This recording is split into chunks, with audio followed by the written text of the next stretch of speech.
Alright, we got some special guests aboard Marul today. We've got Rappy and his boy Macboy. Wait for the camera there, Makai.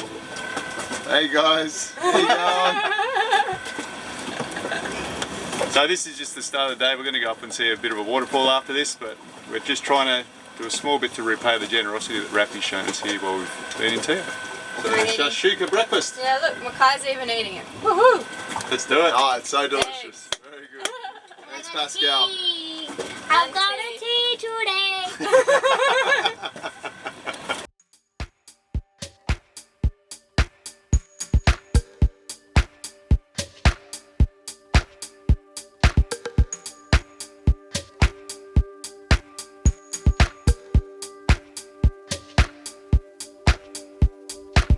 Raph and Mackay took us on their high-speed boat over to the waterfalls situated on Prince of Wales Island.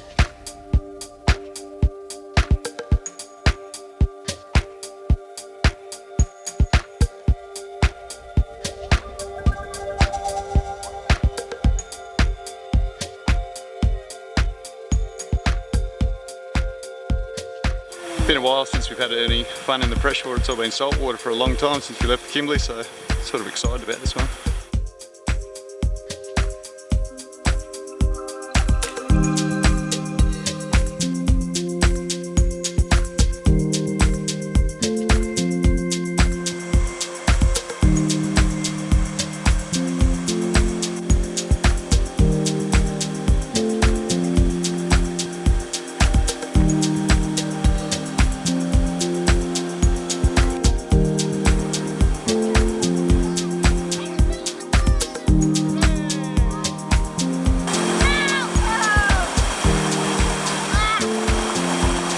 That's a pretty rough, slippery slide.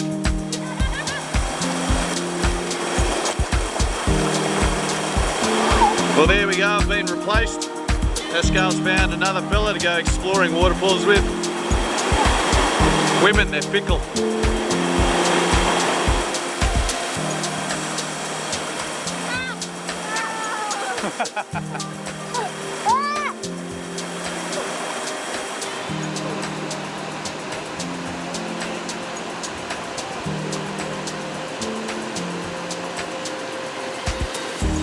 When we were at the top, we met up with Dr. Andrew and some of his friends and shared a few beers.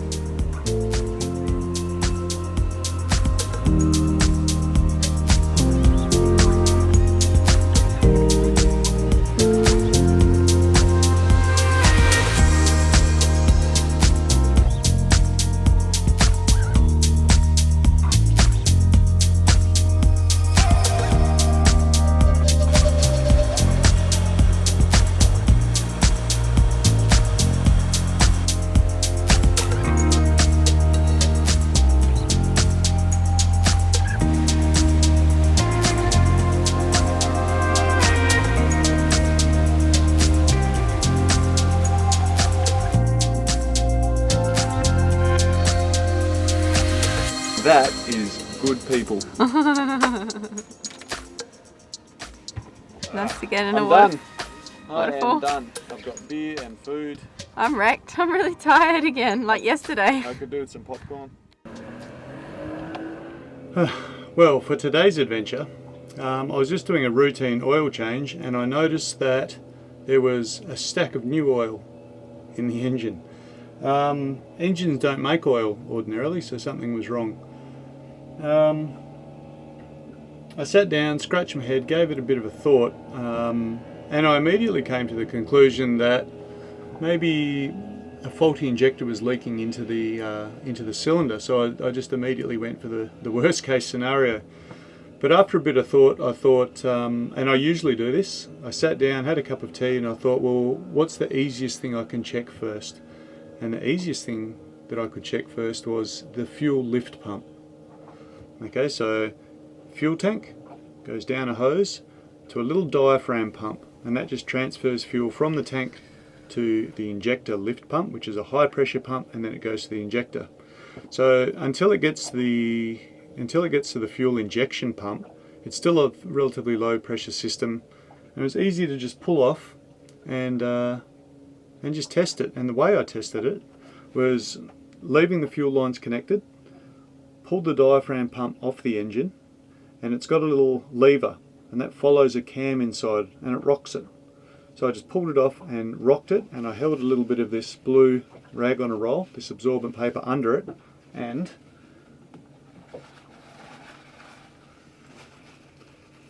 fuel. Alright, so that little lever that follows the cam is in the crankcase, and so what's happened is there's obviously a hole in the diaphragm of this pump. Fuel can get past that, past the cam follower, and into my lubricating oil.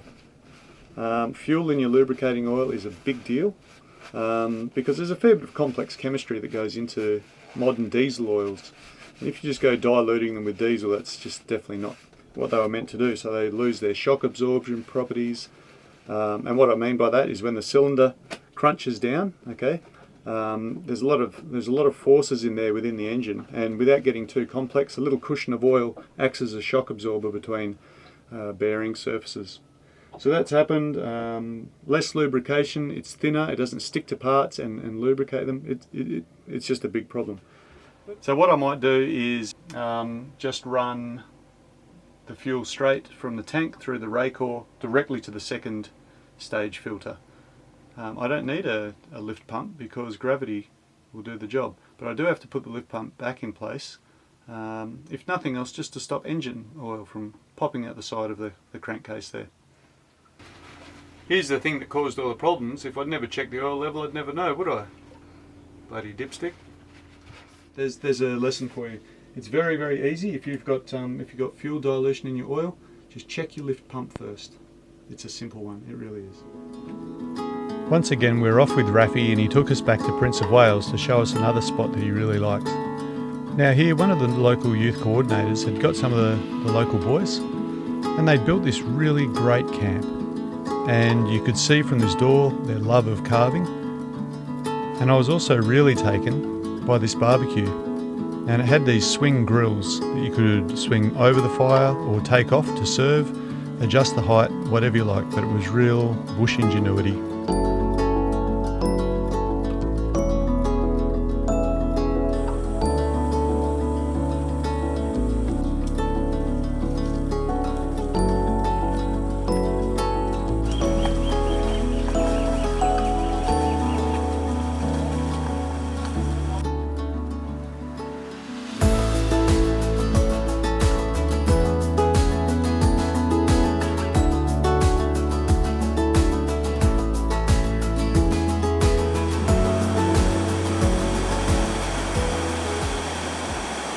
When we came back from the waterhole, we found that our dinghy had been invaded by some of the local children. Oh no, don't put sand in our boat!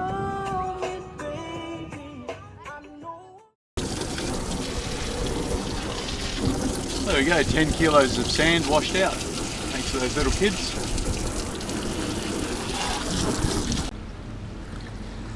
That's our strategy for washing out a Portabote though. Hoist it by the back end, secure the front. She's done. Now what we need to do is pull the nose up a little bit and drain the water.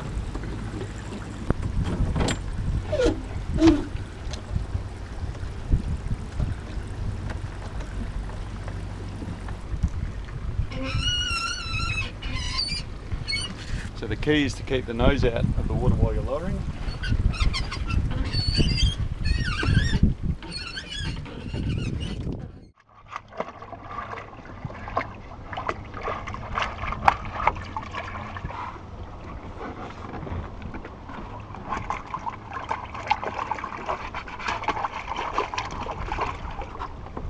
This is our version of mowing the lawn. This stuff in the tropics grows incredibly quickly. There's still a little bit left over of our anti-foul after our time away from any facilities.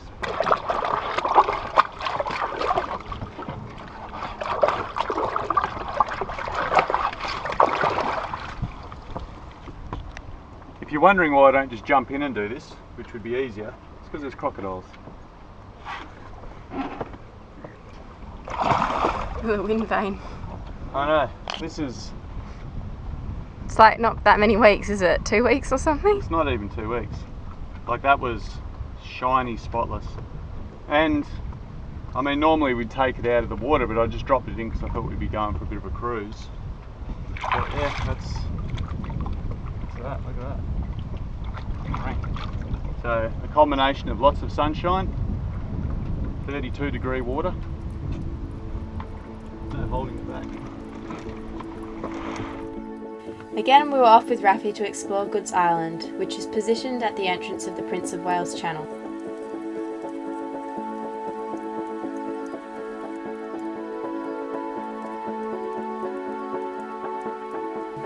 A rough track took us up to the lighthouse, built in 1887 to mark out the shipping lane.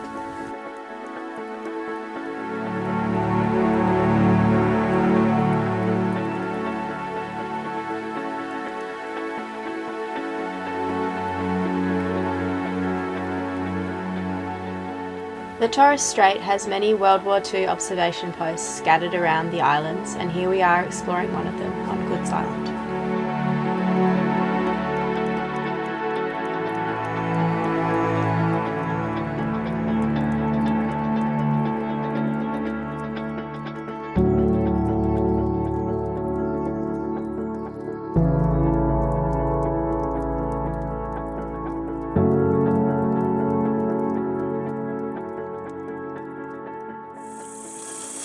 So what we've been raiding here is a sandpaper fig, and it's been given that name because its leaves are rough, like sandpaper. What do you think, Tusky?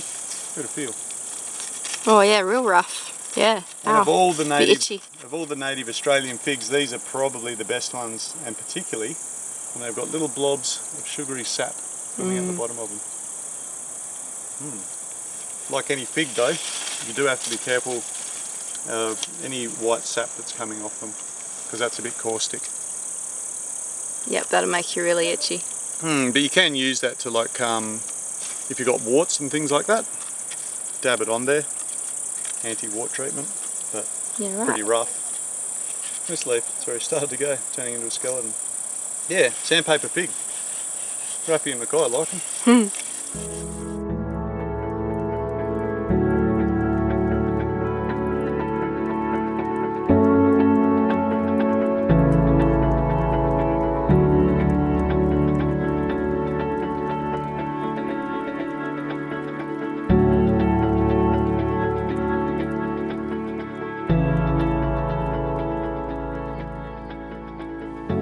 Felt like heading out for a bit of a sail, so we went south down to Roko Island, as one of our commenters had mentioned that there was a fishing camp there.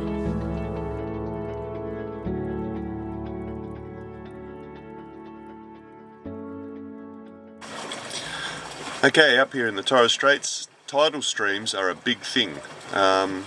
Just have a look at some of this imagery that we've got. This is us at anchor. We're not going anywhere. So you can see that the water is really hooking along. In most places, tidal streams are no big deal. Alright, as the tide comes up, you know that the water's going to be flooding in one direction, and then it stops on the slack tide, and then it ebbs, and then all the water goes the other way. In the Torres Straits, it's not that simple, but I can give you a little bit of an example of how to deal with it, and we can also give you some resources as well if you're coming up this way.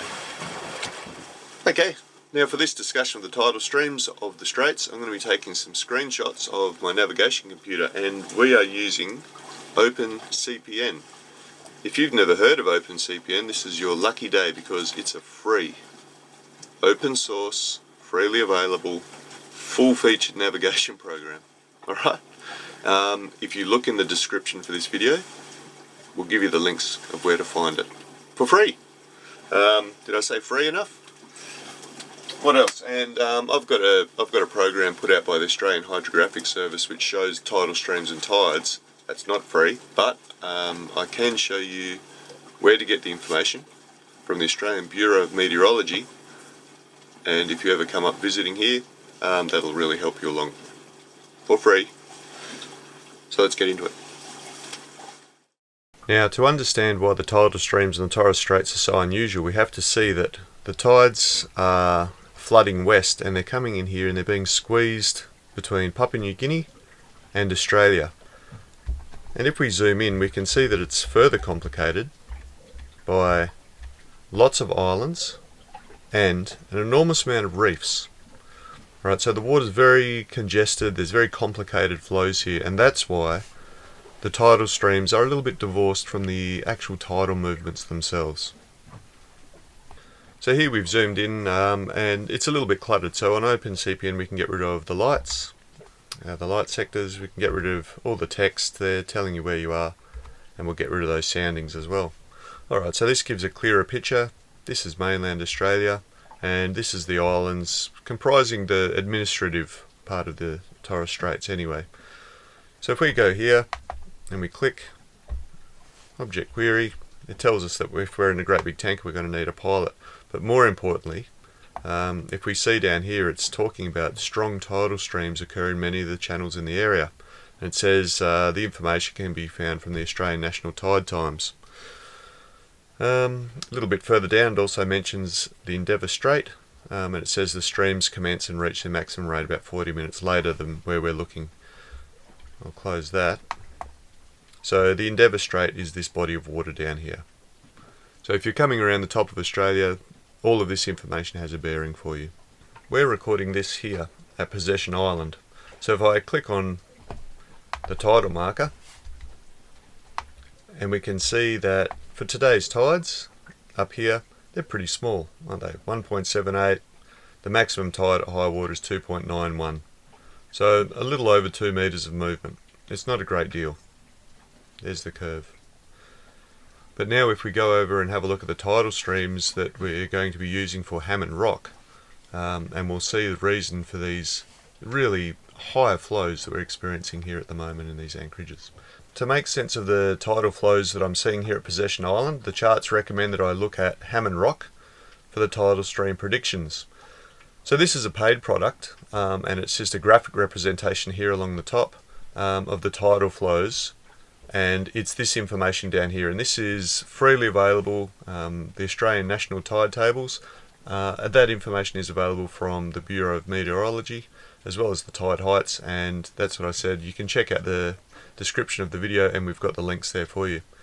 So the first thing that we should look at, I guess, is it says positive direction here, 80 degrees, so going to the east more or less, and negative direction going to the west more or less, 260. So that corresponds with these peaks here. If we look down here in the information, there's slack time in this column, alright, and that's when the tidal stream's doing nothing. It's pretty languid. Then maximum time, so the maximum floods that we're looking at, 0603, 1210 and 1804, and they correspond with these peaks here, and that's when the maximum flow rate's happening, and it's happening at this speed, 7.4 knots, 3.4 knots and 6.6 knots. Don't be confused by this negative, it's just saying that it's a negative direction. But yeah, you're not going to make very good time no matter what boat you're driving if you're fighting that. Well, no matter what yacht, I guess you can be in a high speed dinghy that we see around here, but still it's going to steal a bit of your speed, and in a yacht you're just not going to do anything. And if we overlay those other tide heights, which is not the tidal stream prediction, it's purely the height, we can see that there's a fair bit of difference, okay, between when it would say it would be slack and those peak streams. But you can also see that in that difference you wouldn't expect to have quite that much speed. I mean, 7.4 knots for such a small variation in height that's a fair bit.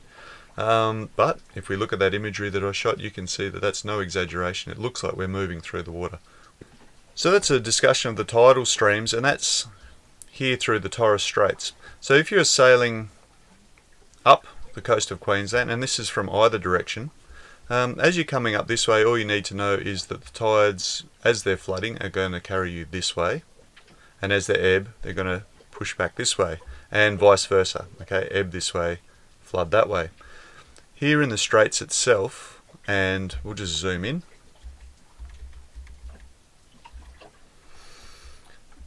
pretty much all the way after you leave Cape York, which is this point here, as you're heading down and all the way down here to Crab Island, you're going to have to deal with these tidal streams. So you're going to need to go to the Bureau of Meteorology. If you don't feel like going to the Australian Hydrographic Service and paying for their graphic product, then it's off to the Bureau of Meteorology and it'll get the tidal stream predictions for you. Okay, one more point with these tidal stream predictions and why you would want to be on top of it. If we look back into February here, we're going back into the past, we can see that going to the east here, it was nearly reaching 5 knots. But then you look at west, and it's only reaching, what, 1.5 knots. And it's not for as long as well. So for your passage planning, you're going to have this information because you might not be able to make any headway. So you really want to be able to check out where you're going to anchor along the way so you're not fighting against those streams. When's the best time to take advantage of those streams? I mean, you can look along the curve and you just go, well, I think I can make it against, 1.5 knots. I'll lose that. I can sail at 5, 6. Maybe you're in a catamaran, you can sail at 20. I don't know. But the tidal stream predictions, you really do need to know it if you're doing any passage planning around the straits, as well as the tide heights, because they really do vary for the same reasons that we discussed before. All those reefs, all that complexity, you can have totally different heights, different islands. So get onto the Bureau of Meteorology, get your tide tables sorted out, and you shouldn't really have too many problems.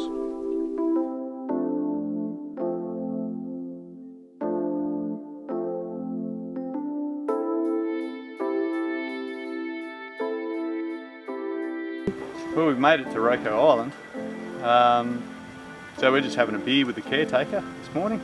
A beer or 3. That's really great. I've just seen a few coconuts around, so I'm going to come back and offer my services just to clean those up for the people that run this joint. We can't do anything today, so I guess we'll just keep having a beer, pesky. But it's beautiful here. So, it's really nice. yeah, Roko Island. If you're a travelling fisher, looks like a pretty good spot.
If you enjoyed this video, please click the like button because it makes it more likely that YouTube will suggest our video to a broader audience. Also, we'd love to hear your feedback, so head over to the comments and drop us a line.